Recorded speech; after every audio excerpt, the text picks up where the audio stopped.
Hi everyone, welcome to Chats Over Coffee with my yoga teacher. I'm Peter, the non-yoga teacher half of the show. I don't usually do an introduction, but I'm doing one this week for two reasons. Firstly, because a friend of mine who listens told me, shouldn't you be doing an introduction at the start of the show so that any new listeners will know what's going on? But I've always been like, nah, I mean the title is very self-explanatory, so I'm pretty sure that they'll know. But now I'm like worried. So basically, if this is your first time, this is a show where I, Peter Brush, I'm a stand-up comedian.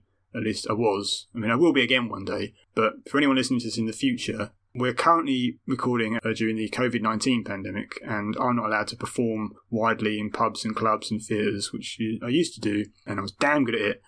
But anyway, that's who I am. And in this show, I talk to Kayla, my yoga teacher, and we talk about yoga, meditation, that kind of thing, in easily accessible ways, and hopefully anyone listening to it has found it beneficial as well as entertaining. That's our intention anyway. We've had some feedback to suggest that we might be putting that off. We love hearing nice things, by the way, so all your comments and shares and likes and follows and subscribes are all great, and also really help us those as we fight against the algorithms continually. I actually look at the stats of listener numbers probably far too often, but it's amazing to see. Had like listeners in India, Taiwan and Spain. I think some of them have abandoned us now, but if you are one of those people, I've no idea how you found it. But thanks, we both think it's really cool. And not to say we think anything less of our US or UK listeners, but we can kind of account for those a little bit more. These are the graphs that I show Kayla in the first half of the show, in case you don't know what we're talking about in a few seconds. I promise you it'll just be a few more seconds. Reason two for the introduction is because this is quite a clean podcast, although we've never explicitly said that, but they do make two very mild sexual references. There's nothing graphic or anything. I'm probably bigging this up way too much, but I just thought because we hadn't said anything of that sort in the previous 5 episodes, you might think it's safe to listen around your 7-year-old child, and, it probably still is, but, if I don't say anything, I haven't covered my bases, have I? Anyway, enjoy the show, and the show starts now. When I was younger, we lived in Maryland, and we used to go down to Florida, or south at least, for our vacation. And one of the things that I always looked forward to was south of the border. This massive stop that just had this, probably, looking back, not very nice, giant Mexican man with a giant sombrero on. I mean, giant as well, like a building size, like huge. And he was like, oh, welcome to south of the border, with a big sign. And you could go there and just buy loads of, Mexican stuff mostly, but they also had fireworks and just everything that you just couldn't have in the northern states. Slaves. Yeah. Free slaves. Yeah. I'm glad you like the graphs. They're cool, aren't they? Yeah, I love graphs. I'm a big graph fan. Anytime I can make graphs, I'm so happy. Oh, cool. Well, yeah, I could have sent you the Excel spreadsheets, but it's just numbers then, isn't it? You've obviously lovely, cool lines. I find it very satisfying when you have, because obviously higher level astronomy is mostly just data points, just information. So I find it really nice when you get, all this data, and then you can turn it into something, like a graph or whatever, and you're like, look how pretty it is. It's no longer just useless numbers. It's what we all want, really, not to be a useless number, but to be a nice part in the human wavy line. Yeah. So. That's a witty or stupid thing to say. I do think I tread a fine line.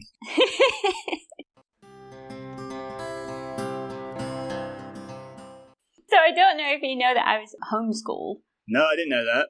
Yeah, so I was homeschooled. We used to go ancient. I don't know if that's just the thing my mom liked, but we used to go quite ancient with our history. She used to love teaching us about, Egypt and Greece and Rome and, all that kind of stuff. So, I'm not a historian. I wouldn't say I know them perfectly, but I know a version of a lot of stories from, the Greek mythology and all of You're good in the pub quiz, then. Yeah, I do. Exactly. The only time I ever see Greek mythology ever needed is in the last round of Eggheads. Well, I'm your gal. I was writing a joke which in lockdown, which will be, I'm not sure if people like it on stage, but Medusa could turn people into stone by if they look into her eyes. I found out she had a son. I can't pronounce the son's name. It begins with C. It looks like Chrysalida, but it's not that. Anyway, I was trying to write a routine about how Medusa's son must have been terrified, because usually you're worried about your parents catching you masturbating, but if your mother was Medusa, that would be even worse, because not only would you be caught, you'd have a statue of you doing it. I think that's quite a funny thing to have come up with, but yes. There's gold in there. As is the way with stand-up comedy. If you do something that's got trigger words in it, like masturbation or anything sexually related, it's got to be good. Otherwise, half the audience will go, "Whoa, comedy." Oh, yeah. Well, vocabulary is really interesting. We've kind of touched on that before, haven't we? But, like, trying to find the right vocabulary and make sure you say the right things so that you can keep people engaged, but also not necessarily offend. Like we were saying before about using too much, like, spirituality terms. Or a very common word that I come across all the time is blessed. Oh, I'm so blessed. Or bless yourself, or be blessed, or bless this thing, or whatever, you know. I mean, the only time I've ever really heard people say bless is because I'm from South Carolina, so oh, bless your little heart, you know. Oh, bless your soul. Oh. So, like, when I hear people say, like, oh, you know, I feel really blessed, all this, and it's like, what does that really mean? You know, what does that really mean? I don't really like that term. But so that's an example of, like, something that would, when I hear stuff like that, I almost switch off. If you hear it too much, it's one of those things. It's like when something becomes cliche. It's like it doesn't mean anything. But that's one of the reasons why I do end up talking a lot in my classes, like when I'm teaching, is because I want to make sure that I get my point across, and that you don't have to listen to everything. Eventually, some way that I say it will stick, and then that way you can forget about all the other ways that I've said it. I quite like the repetition of the phrases, actually, in some ways, because you don't fully take it in the first time, or what it means the first few times. Cause you mean to say, like, when you're new to it, you're kind of getting lost in what you're trying to do, and you're not thinking about anything else. Yeah, so you're not... Yeah. You know, you always say something like, at the end, about being the observer of sensations. And yes. When you're first, like, doing classes and you're not keeping up with everything, I know you've said that, but I'm not really thinking about what it means. The fact that you keep saying it, it's not like, oh God, she's saying that again. Yeah. It's not like, it's weird, it's like, that doesn't not mean anything. It does mean something, but the fact that you've said it enough means that I start to appreciate what it means, rather than thinking, oh, she just says that because that's what she says. It's like, it does. Yeah. But it's like, there is like a fine line, because if you said it every 2 minutes, it'd be like it was an annoying tick or something. Yeah. It's really strange. Like, make any sense, that? No, yeah, that makes perfect sense. Yeah, absolutely. Absolute nonsense. Like, I think that's good. I talk real. I think I talk rubbish sometimes, and I also, because of the tone of my voice, I'm so worried about just sounding boring.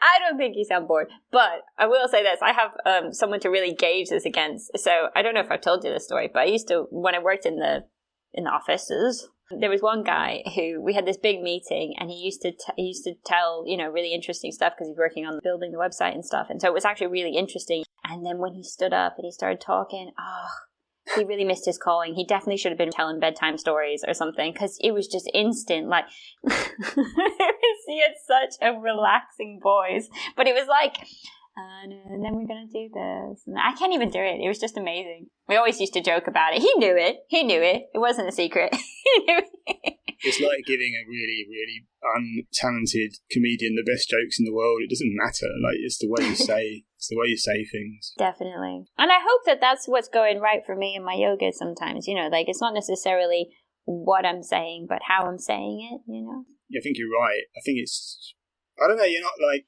unapproachable, is what I think. Oh, yeah. That's a good way of saying it. I said before about you not being like Superwoman, like doing all these like insane things that all of us in the class are never going to be able to do. So it never feels like you're showing off in front of us. We're obviously very proficient and good at it, but it feels like you're kind of with us on the journey to like getting better at it, rather than like, hello minions here. It's like, yeah. Of course, you'll never be able to do these things, but it's like you're a bit ahead, but you're like, oh, you know, and I don't mean that that could sound like a horrible thing to say. It's like if I ran a comedy course, it would be like, oh, he's a bit shit, but we could probably be better than him in a couple of years, which I wouldn't want, because I'd want to be like, if I ran a comedy course, I'd just be like, you can either do it or you can't do it, and like, I'm good, and most of you are not going to be. So yeah. Yeah. I think I feel like with yoga, I think it's a bit, because the physical practice that we do in classes is really just the tip of the iceberg. You know, there's so much more to it, because the idea is that you eventually, like in one of our classes, when I do the glutes class, I talk a lot about connecting, is it dendrites, the connectors between the nerves. And you can't make new nerves, but you can create more connections between the nerves that you have by using whatever needs using. So if you don't use it for a long time, those connections can stop. They can break and not be as active. So like, I think like that is the biggest thing that I feel people get out of their yoga practice. And a lot of the time, maybe teachers probably call it something like body awareness and stuff like that. Oh, body aware. Oh, become a bit aware of your body, you know. But I always feel like there's a real practical idea behind that, where you literally are making these connections in the body so that you can, you know, isolate one muscle group ish and tighten or relax, like just your leg, just your back. And I think that's because that's kind of the focus of yoga. You can't really get good or bad at it. And if you are good or bad at it, no one's going to know, because it's only you that knows if you're good or bad. I know that, like, when you go on Instagram and you search yoga, you find all these people doing all these crazy things. And it's like, are you a yoga or are you a contortionist? But yeah. That's my idea. There's no good or bad. There's just creating this connection and this. So when you can start doing things that are loads better than me, when it get you into forearm stands and you're upside down in half the class and I'm there like shaking my head, nope, not going to happen. Maybe you'll think you're better than me. Want to be better at teaching. That's the last thing I want to be doing. Maybe it's different if you're a yoga teacher than if you're like a secondary school teacher, because, you know, no one's messing about at the back of the class, are they? And like, or throwing things at you, like throwing rolled up bits of paper or like stealing the mats or... I do find that sometimes, especially in bigger classes, like when I worked in a studio and obviously people were there in person, so I could see everyone in great detail because we were in real life. And, you know, when you're there with like 30 people in a studio and you're talking and you're telling them to do things, and you know the people that aren't listening because they're not doing it. I mean, I've spoken on this before when it's kind of like, you know, maybe the odd person who's not listening or they're distracted, and that's okay. And then maybe, you know, if the whole class is doing it wrong, you know, that's you've done something wrong, you've said it backwards or whatever. Or you get that thing where you just get that one person and it's so annoying that's like on the Fitbit or on their Apple Watch because they've got text or something. You're like, are you kidding me? I'm gonna take that off your wrist and jump on it. What are you doing? You know, in downward dog, trying to press a button on their hand, and you're like, oh my god, you're gonna kill yourself. So sometimes I do end up saying things that are intended for one person, like, ignore your devices, please, or can you please make sure you don't have anything on? But for the most part, I don't. I just assume that. I like the idea. I feel like this when I watch different things, like when you watch the news and stuff. I like the idea of assuming intelligence until someone has proven that they don't understand. Because like for me personally, I find that I can comfortably understand things that might be considered quite technical. I would never be able to repeat it or teach it, but I can comfortably understand it. Like, you know, when they're talking about all the vaccines and different things like that, and, you know, all these proteins and this and that, I would never be able to repeat it, but I completely understand. Like, maybe there's some assumptions that I'm making as part of that understanding, but I feel confident that I understand what you're saying. So I like to speak like that. So I like to assume that when I'm talking, people understand me until they start doing, you know, that really confused look on their face. Like, what is she talking about? And then I might try and repeat it a different way or something. It's like when you read a book that's very high tech, or not very high tech, but you get the gist of what they're talking about. Like if it's like a popular science book, like the Daniel Kahneman book I was talking about recently. But if someone's like, "Oh, tell me about it," oh god, yeah, I didn't write the bloody thing, so I can't. Yeah, yeah, exactly. Like, tell me everything you know about the Vietnam War from watching one documentary. Yeah, you're like, no, it was in Vietnam. Yeah. I thought you were about to say it was a draw. Yeah. Kids know who's a bad teacher. Yeah. The teachers that we used to mess about with, it's not the ones that weren't strict. It would be the ones that we knew were rubbish at teaching. So because it's almost like we didn't respect them as much. Like the teachers that we liked and behaved with probably were the ones we liked more, like just as individuals. But I think that comes back to your kind of idea of like, it's not always what you say, but how you say it, because every teacher has to teach very similar topics. And then you'll have one teacher that you absolutely love, And maybe another person has another science teacher from a different school or whatever that they absolutely hate, but they could be teaching pretty much the exact same thing. So one of them killed himself a couple of years ago. It was very sad. One of your teachers? Oh, that's awful. Yeah, it's really bad, because you sort of think, like, when you find out that happens, you sort of think, oh, I just wish I'd have, not that I could have done anything, but it's like, like, I would have liked to have been able to let him know that things were kind of okay, and I'd appreciated, like, what he'd done and stuff, and you feel like you never know something like that's going to happen, so you never know you've got a time limit on, like... Well, the time limit is just do it now. Well, yeah, exactly. Yeah, it is. Yeah, so anyone who's listening, go tell your high school teachers how much they meant to you. I don't want anyone listening to think, like, oh, if anything happens to us, like, you should have given them a 5-star review on iTunes. Well, but you should have done. It's too late now, because they both mysteriously died in that Zoom accident. Oh, dear. But you can't wait. You can tell people. No, it's true, actually. I mean, I've had 2 friends die in the last 10 years, like my age, so... Gosh. I mean, you were never to know that, but, like, how are you... Now anyone listening to this is going to be thinking, oh, he's definitely going to be sending me a nice message about how much I mean to him, and they're not going to hear anything. This is anyone who's listening, this is your warning that I don't plan on sending any messages out anytime soon. You all mean the world to me. I always thought it was funny because for quite a long time there was, all the cotton was grown in South Carolina, Georgia, and that kind of area. And then it was literally boated over to Lancashire. And in Lancashire is where they did all the cotton mills and all the cotton stuff. And I was like, oh, I'm a piece of cotton. Yeah, you are, I suppose. You've done the same route, yeah. I went and came over to Lancashire and then stayed there for ages. Yeah, you are the modern day equivalent. Modern day equivalent of a piece of cotton. Yeah. I've got your business card in this drawer.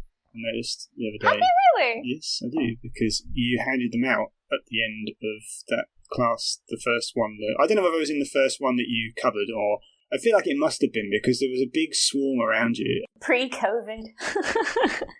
Did you follow me? Or did you just spy on me? I did follow you. Okay. You know I followed you. Well, I know you follow me now, but I meant, did you follow me then, at the time? Well, when you handed out the thing? Yeah. No, I just did it in May or something. Okay. I wasn't on Instagram then anyway. I've only been on Instagram since last December, which is why my following on it isn't absolutely massive. Whereas obviously it would have been massive if I'd have started years ago. I was so behind on it. I couldn't believe how big it was. It's so stupid. Yeah, I didn't. Yeah, I can't believe you haven't been on it for that long. I've been on Twitter for like 10 years, nearly. And I thought, that's where comics are, because they make jokes. And I've got a Facebook page, but no one sees that because it's all hidden. I do get some people through Facebook, but I think that's just people who don't use Instagram. Well, I don't know if that's people actively seeking you, though. Or yes, it will be.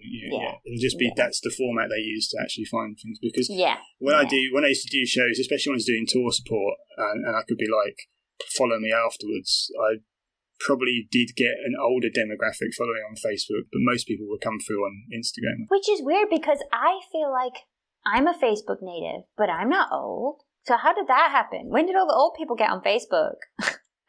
All the old people got on Facebook, and all the young people went, oh God, no, I'm not here anymore. Let's go somewhere else. Ooh, Instagram sounds good. It's like when too many old people come into a party or something, and all the young kids go out the back door. I don't know. It's like, it is a bit like that, isn't it? Skedaddled, didn't they?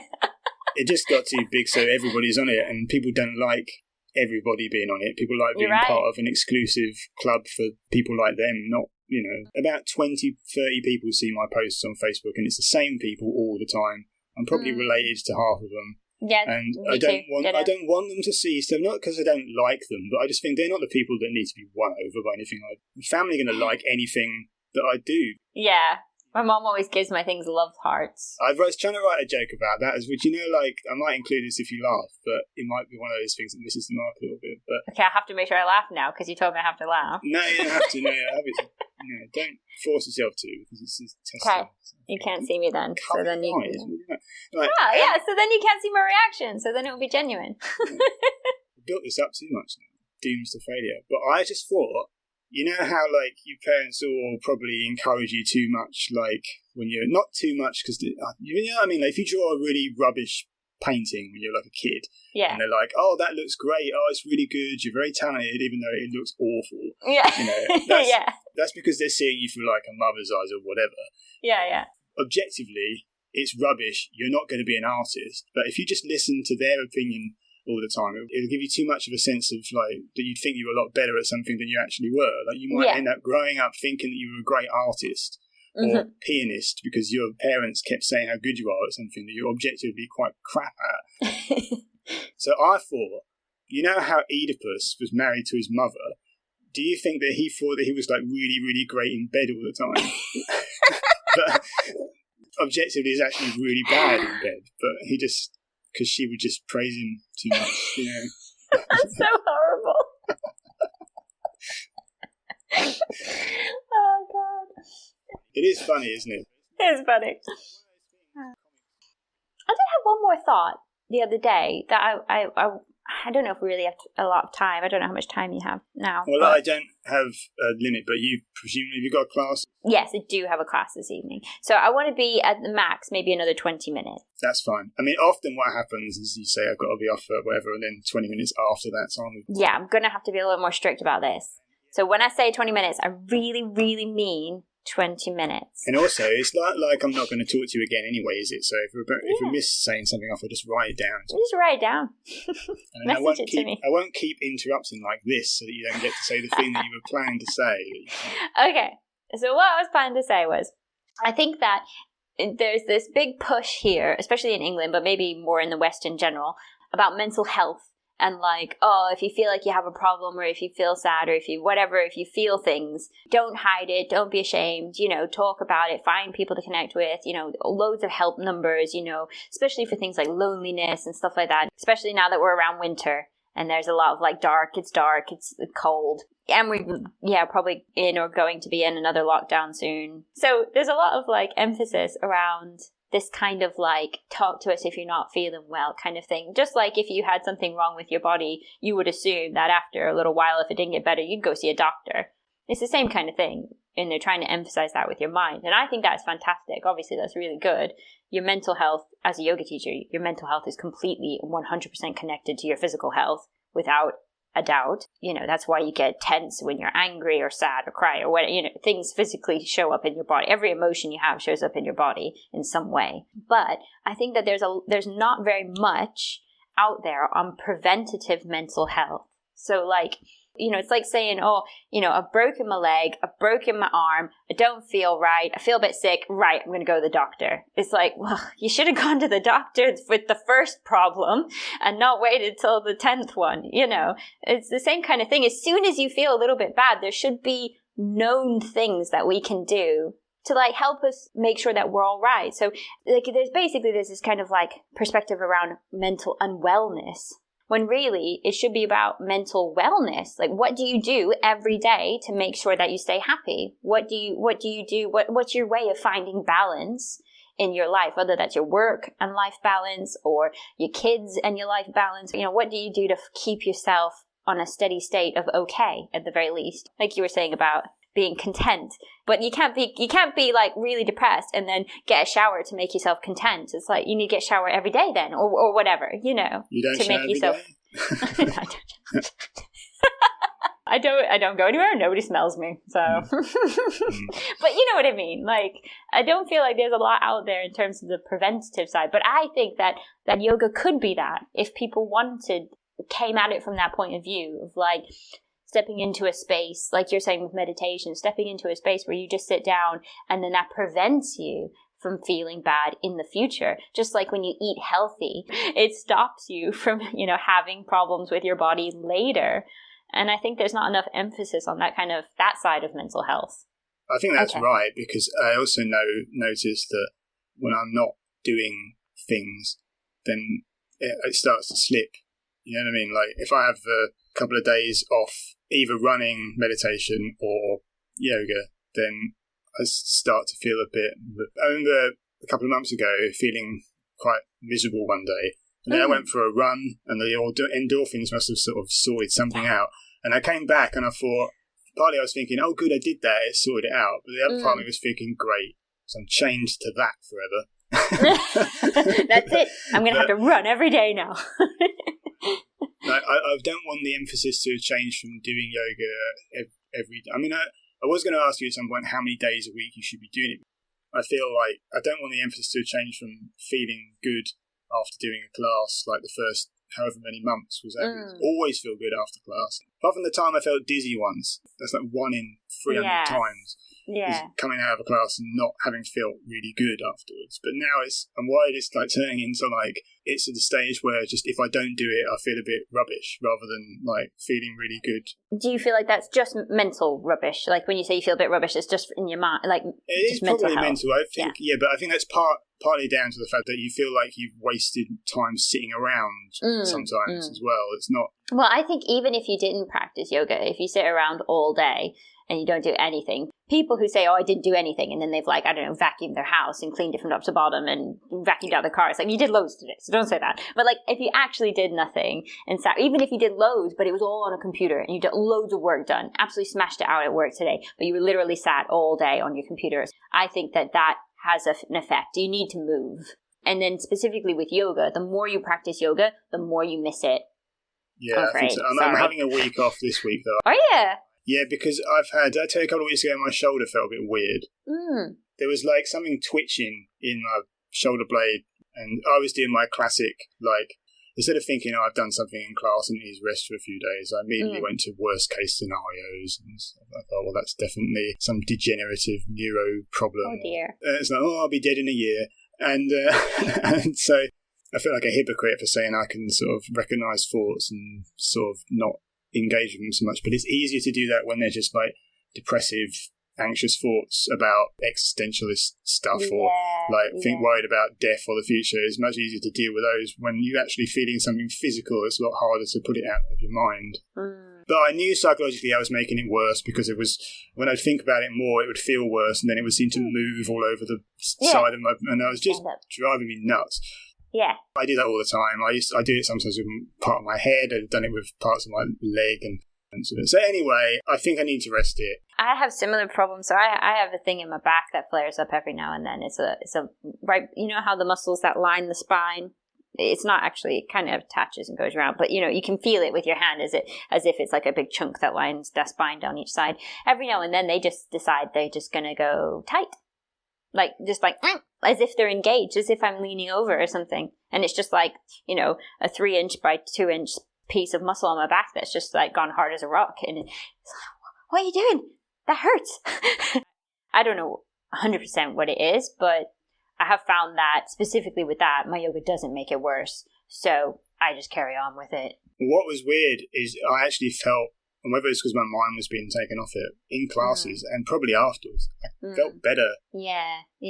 But it was more the psychological thing. It wasn't like, oh, I just need to rest this week. It was just like 2 weeks of me thinking, well, that's the end. But it was... Oh, no. But the thing is, what's so bad about that is that when something actually is going to be wrong with me at some point in the future, I'm just going to, because I've had so many psychosomatic pains and so much of it has been psychological, when something actually is going to be wrong with me, I'm just going to be like, imagine that. Well, here you go. The more you practice yoga, the more you make those connections between the nerves, the more you'll understand what is actually in pain. Muscle pain is usually, mostly, never a problem. Problems, real serious problems, happen inside, in organs and stuff. So a lot of the time, if something hurts or aches, and if you can identify it as definitely being in the muscle, you're good to go. You know, give it some rest, put some heat on it, you know. If it wasn't muscle, it was ligament. In your shoulder blade? Well, it's not that then, is it? I don't know. I should have asked you 2 weeks ago, because you know anatomy, so you should have asked me 2 weeks ago. You should have told me as soon as you felt it, you were sore. I don't know how many times I need to tell people this. I had someone come to my yoga class who didn't even tell me they were pregnant until after class. Wow. I was like, too late now, lady. I mean, for a lot of the time, people come to a yoga class and they ache all the time anyway. You ache from being sat at a desk all day or something. You know, you ache because you walk down to the shops and back up the hill and you haven't done that for a month. You know, so I understand you're not going to tell me every single little thing, but if you are worried about something, then tell me. When you're in your 30s, you sort of start thinking, is that bit gone forever now? I'm always going to like having to slightly nurse that bit. It's like having a bad knee or something in your 30s or 40s, and you're just like, well, you can't, you're not jogging then. Like, well, you are, but you're wearing strapping. Knees are the one thing that I think like, ooh, knees, ooh. they go so easily, like because wear and tear style. It's like, are you getting enough, calcium? Have you got enough fish oils in your diet? Or, omega-3, whatever variation you want to go for your vegan side of things. But have you got enough of these in your diet? Because your knees are going to kill you later. You asked earlier, and I wasn't sure if you wanted a real answer, how many times you should practice yoga in a week. Do you want me to answer that question? I want you to give me your technical advice. Okay. So, I think I've said before, you need to practice at least once a week to notice a real benefit in your body. Twice a week, you're really good. You're good to go. You're really going to notice something after a few months if you practice twice a week regularly. And by practice, I mean at least an hour, and usually not a restorative class. Though I think that has a place in life. But I mean, if you're wanting to see physical benefits of being more flexible or stronger or something like that, then yeah, those kind of benefits, you would practice twice a week. And at least for a few months before you really feel some real difference physically. But there's this really strong belief in the yoga community that you should practice your yoga every single day.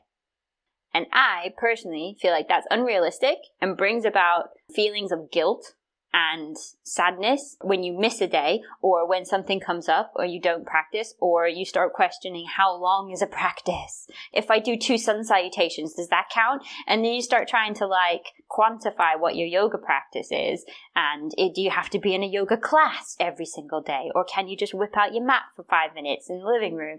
All these kind of things start to go through your head. What does it mean to practice every day? But personally, I would say twice a week is a good goal to set for yourself. That is really good. If you're practicing a proper yoga class with a teacher or with a video or whatever, twice a week, you are spot on.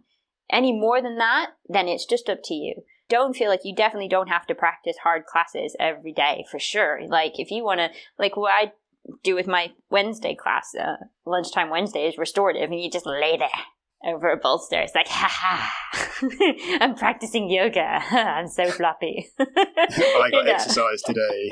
Yeah, exactly. Yeah. Look how I exercised. Flippy floppy on my mat. I exercised with 3 pillows. Yeah, exactly. In my pajamas. Exactly. So I do think that yoga can be what you need it to be. So if you feel like you have the space to adapt your yoga practice to what you need, and you feel like you can do that every day, then that's awesome. But should your body not have a rest, though? Should your body not be resting for... Yes, that's what I'm saying. You shouldn't practice a 60-minute rocket yoga class every single day of the week. You definitely want to mix that up with something more relaxing, like a yin or restorative. But for the most part, you can practice every day if you're happy with it. I feel like I need to do a little bit more advertising. So if you're interested in my yoga, come and be in my classes. Thank you. Right, okay. I think we should finish now, if that's good with you. Have you stopped the recording, or should we stop it at the same time? It doesn't matter when we stop it, really. Oh, okay. Right. Thanks for listening to this special X-rated edition of the show. We're going to be back next time with 0 mild sexual references or bloody violence, when Kayla will be introducing us to the niyamas. I'm pretty sure I said that wrong. If you become a fan of the show, please don't be shy about sharing, subscribing and all that stuff. We're both on Twitter. I'm at Peter_Brush and Kayla is at Kayla McCormack 5. On Instagram, I'm Peter_Brush and Kayla is Kayla McCormack Yoga. McCormack has 2 C's and no A in between the C's. I mean, the tags are also in the show description where you can actually see them. That's a little bit easier, maybe. Ask us a question if you like. Why not open those floodgates? The music is Kaching This Wonder by Dr. Turtle, licensed under Creative Commons. Hopefully see you again. Most of you've already switched off by now. Bye.